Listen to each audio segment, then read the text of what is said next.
Hey, what's up guys? This is Robin from RB and Bids, and today I have a major theory about Marco.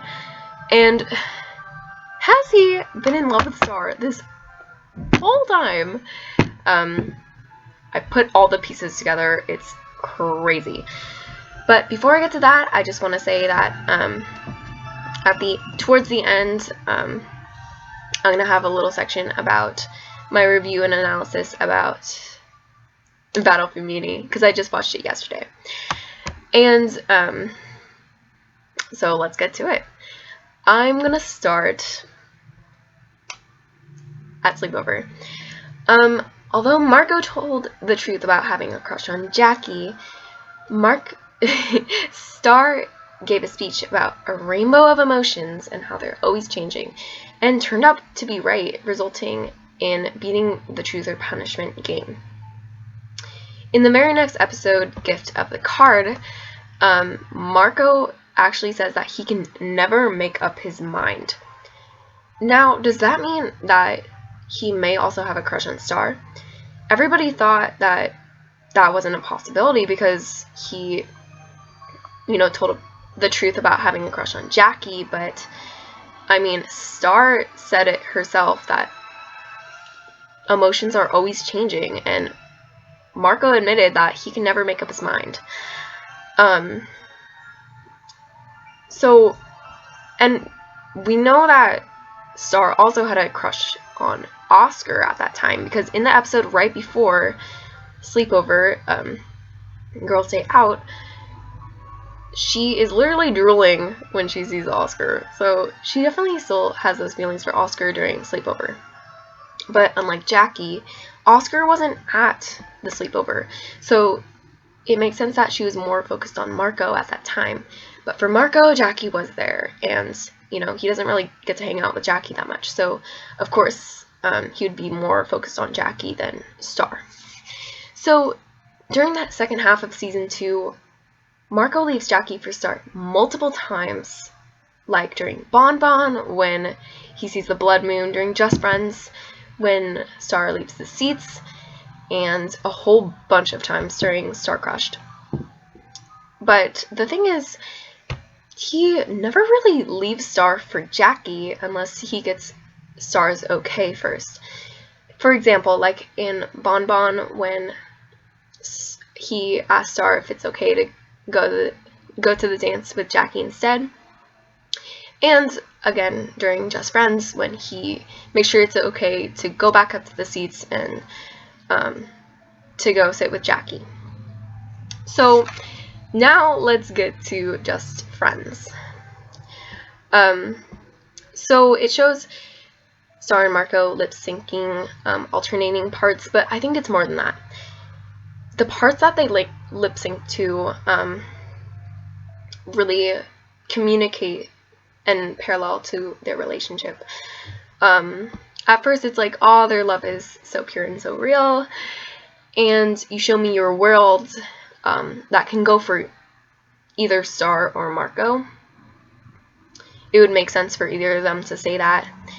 But then it says, but you acted too slow and you ran out of time, and it zooms in on Marco during that part.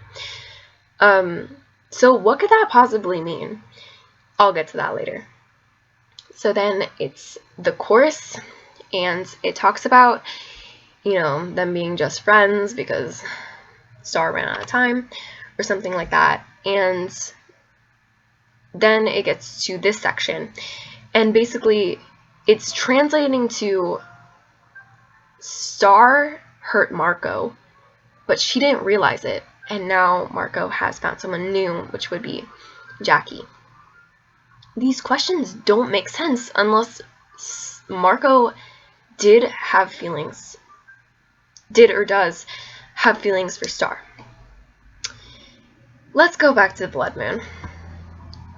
In Blood Moon, I suspected Marco had feelings for Star by the way he got jealous of Tom, and he said she looked amazing. But when they got back, Star did say that she doesn't need a hero, she needs a friend.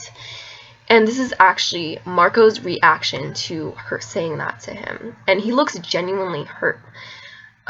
So I think this is the time Just Friends were referring to when it said that I didn't mean to hurt you, you didn't have a clue. But let's go back. Let's go to Marco's dream in the beginning of Red Belt.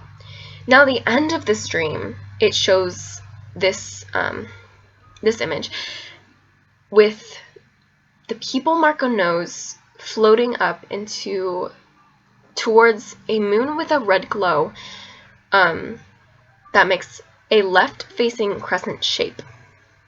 Now, this shape is exactly like the Blood Moon. So, this is obviously having something to do with Blood Moon. And Jackie says, we're all moving on with our lives, as she floats up. And if he had feelings for Star, and she hurt him during Blood Moon, what Jackie says and this scene totally makes sense. You know, this is basically Marco telling himself that he needs to move on from Star.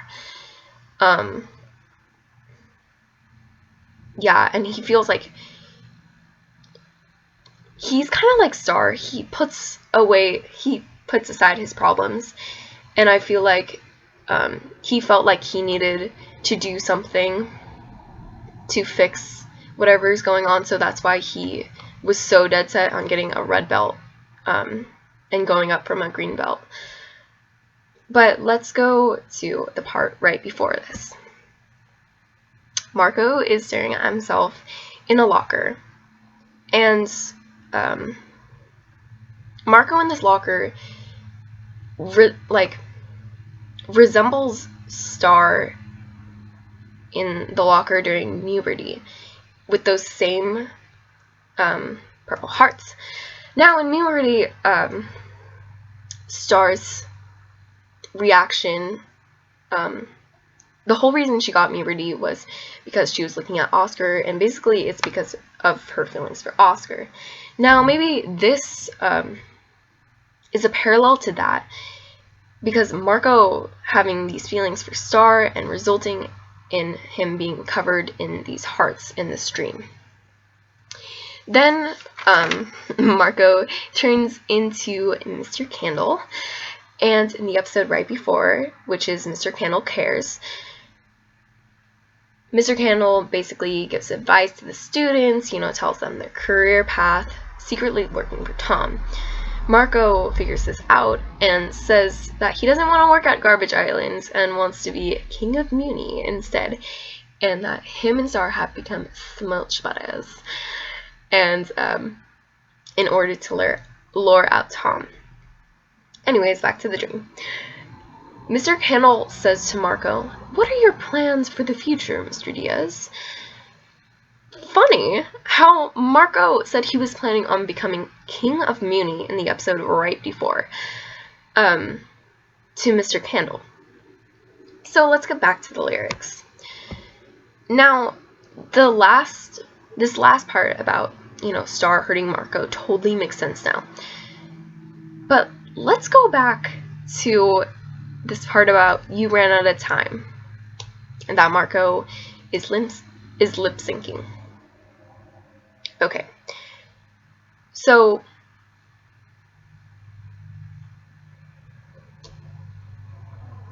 sorry. Back during Bon Bon, there are so many references and parallels to Blood Moon, the Blood Moon episode, from the same songs to the same quotes. Marco said, "You look amazing" to Star in Blood Moon, and said the exact same thing to Jackie in Bon Bon. So when the song says you ran out of time, it was pinpointed to this moment. And it must have been a real slap in the face for Star, because she could have gone to the dance with Marco, but she chose not to. And she ran out of time. She could have went to the dance with Marco, but she didn't. So in Star Crushed, when Marco finds out her feelings towards him, it made things complicated and confusing to Marco, and seems like a whole lot of bad timing to him, which explains why he felt so uncomfortable and like, throughout Star Crushed. And because he's finally with Jackie, the girl he's liked since the 3rd grade. But now that he knows, like, Star's feelings, it's like he's taking everything back, and he has to face those feelings for her, and it's just messing up with his head. And I think that totally makes sense to what he was going through during Star Crushed. Now, Battle for Mewni gave me even more confirmation towards this theory. I'm not going to review the whole movie, which was amazing. I'm mostly just going to focus on the Starco-related parts. So, Marco is super sad in the beginning. He's probably, he's worrying and obviously thinking a lot about Star, and probably regretting some of the things he did or said to her, and now realizes that it really hurt her, and he just can't deal. He's dead inside. So Star obviously misses him a lot. She even calls him a cute idiot, which I found adorable. And then a little parallel that I found kind of funny is when Marco was with the Resistance, and he actually does the same hand motion as River does in Moon's flashback, which I was like a tie to, them being before King of Mewni. So I thought that was pretty cool. Anyways, so then there's the scene with Marco and Star, and I just can't function anymore, guys. I'm done. Oh man. Okay, so Marco even tried to impress Star by karateing the chains apart, which didn't work. So he called himself dumb and just used the key instead. But for real, guys, this hug and their faces during it, oh my god, I can't deal. And he even brought her favorite cereal. Remember in Crystal Clear, the cereal box, she was up at like 3 a.m. and it had a sticky note on it saying, do not touch, especially you, Star.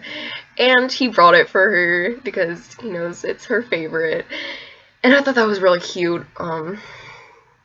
Yeah, and then there's like this little scene where Star says, Marco, you've never looked cuter in that beret. And Marco looks up at the beret and smiles. He smiles, guys. He smiles. And, I mean, you would think he would be acting a little bit more awkward right now, kind of like star-crushed, now that he knows Star's feelings for him, for sure. But when he saw her, he seemed like he was on cloud 9. I mean, for real, Marco, just admit you love her already. Anyways, you could tell Star was a mixture of, like, surprised, relieved, happy, curious about him coming there and acting that way. Aren't we all? And, he didn't really say anything about, what had happened, or, the awkwardness or anything like that. And then that whole toffee Star dying, the down thing happened, and not only Moon was in tears, thinking that Toffee not only killed her mother, but her daughter too. Oh man, but so was Marco, and probably a lot of fans who were watching. And then Star went butterfly form, super crazy with her new wand, and that was crazy. And she killed Toffee, guys. She killed Toffee. I mean, I didn't think it was gonna happen so soon, but we're just killing Toffee right off the bat. Anyways, but there's still Eclipsa, and Eclipsa is about to be unleashed because Toffee is finally dead. And that means she's gonna be back, guys. And also at the end, it shows the High Council is gonna be revived, and that's all good. Yeah, so we can expect to see the High Council in Season 3, and I think Glossary's gonna come back too, because in the intro, he's shown 2 times. So he's definitely coming back for Season 3. He's not gone, you guys. He's not dead, don't worry. So that's all I have for this video. Down in the comments, feel free to say your opinion on this. Make sure to leave a like if you liked this video, and subscribe to stay tuned for my next theory. See you next time!